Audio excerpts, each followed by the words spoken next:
Spermatogenesis is the production of the sperm. So similar to oogenesis, we have the germ cell in the male. It's the spermatogonium, which will duplicate its genetic material.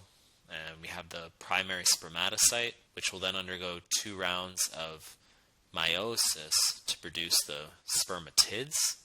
It's important to know that when you have these spermatids, the maturation into spermatozoa is called spermiogenesis. For some magical reason, the USMLE really likes to know that term, spermiogenesis, which most students overlook it. They'll just remember spermatogenesis as the overall term for the process, but spermiogenesis is when you have the transition of spermatids maturing into the sperm. And this occurs mostly in the epididymis. Okay, they like asking where most sperm maturation occurs. It's in the epididymis. That's fact number 1. Fact number 2 that they like you to know is that although most sperm maturation occurs in the epididymis, the final step of sperm maturation actually occurs in the vagina itself, which is called capacitation, which is destabilization of the acrosome that will eventually allow it to penetrate the mature ovum. Spermatogenesis takes about 9 weeks from start to finish, and unlike oogenesis, you don't need to know anything about phases of meiosis in which the sperm are halted in. They don't halt in any phase, unlike in oogenesis, where you have various stages.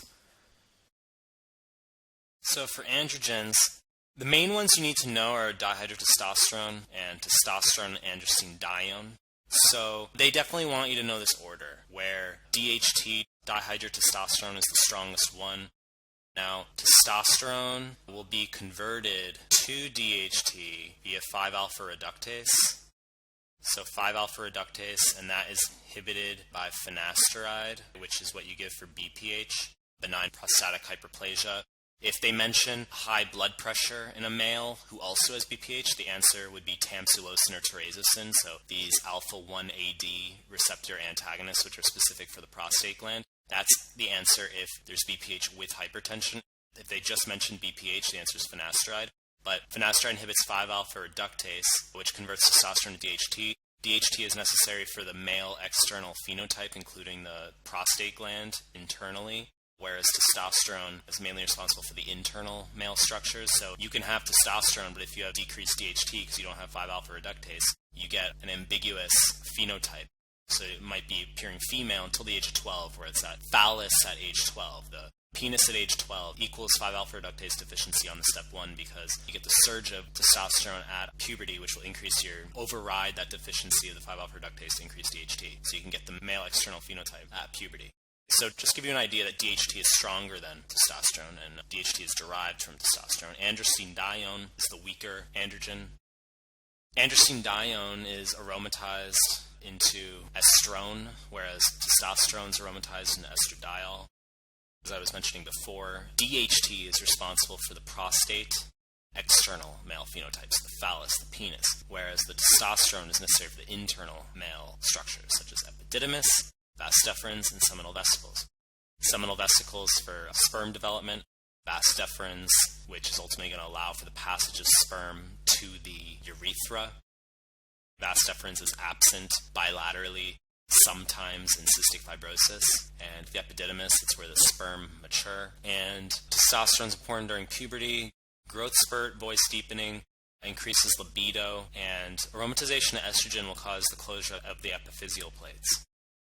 So if they mention, a 14-year-old who's taking steroids, they just say a 14-year-old has lots of acne and he's been lifting weights and it's implicit that he's taking exogenous androgens, and then they ask you about closure of epiphyseal plates, the answer is actually estrogen, not the androgens themselves. And as we talked about, it's 5-alpha reductase that's responsible for this conversion, and DHT is necessary for the external phenotype, and it also causes the growth of the prostate gland. If they ask you about which 2 hormones are responsible for BPH, benign prostatic hyperplasia, The answer is actually DHT and estrogen, not DHT and testosterone. I know it sounds a little weird, but they say that there's increased DHT receptor density on the prostate secondary to the increased ratio of estrogens in older men. So the increased ratio of estrogens in older men increases DHT receptor density, and it's the DHT that will mediate the BPH development. So DHT and estrogen, if they ask you for the two hormones responsible for BPH. And DHT causes balding and sebaceous gland activity. So that's why you can get increased body odor and acne with DHT. After fertilization of the ovum, implantation occurs in the endometrium. At this time, immediately after implantation, the developing placenta begins to produce a hormone necessary for embryonic viability. Which of the following best describes this hormone's action? And the answer is it stimulates the corpus luteum to produce estriol and progesterone. The hormone that's produced by the developing placenta is beta-HCG, which will stimulate the corpus luteum to produce estriol and progesterone. Okay, so this stimulation and this production of progesterone will maintain the endometrium. We need the maintenance of the endometrium for viable pregnancy. If the beta-HCG isn't there because we don't have an implantation, the corpus luteum will not be stimulated to continue producing progesterone. The endometrial lining will not persist and will get menstruation. A 56-year-old woman is referred to her gynecologist with symptoms of dysfunctional uterine bleeding, breast tenderness, and a painless abdominal mass. After a thorough workup, an ovarian tumor is discovered and surgically resected. On gross examination, the tumor has a yellow coloration and histology reveals multiple Call-Exner bodies. In normal physiology, which of the following hormones acts on the cell line described to induce production of 17-beta-estradiol? The answer is follicle-stimulating hormone. So the diagnosis here is granulosa cell tumor. Call-Exner bodies are pathognomonic of granulosa cell tumors. And even if you didn't know that little factoid, the ovarian cell that's responsible for the production of estradiol is the granulosa cell. So the follicle-stimulating hormone produced by the anterior pituitary will activate the granulosa cells of the ovaries to produce aromatase.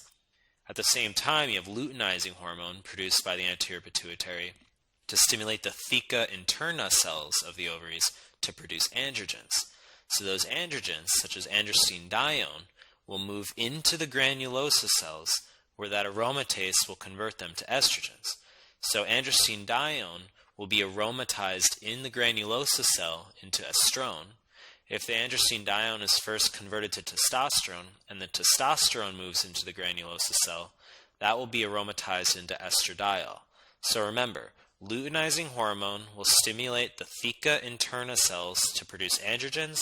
Those androgens move into the granulosa cells where they're aromatized into estrogens. And it's follicle-stimulating hormone that acts on the granulosa cells to produce that aromatase.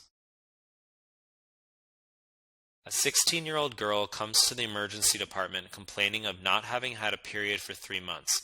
She reports previously having regular menstrual periods every 28 days.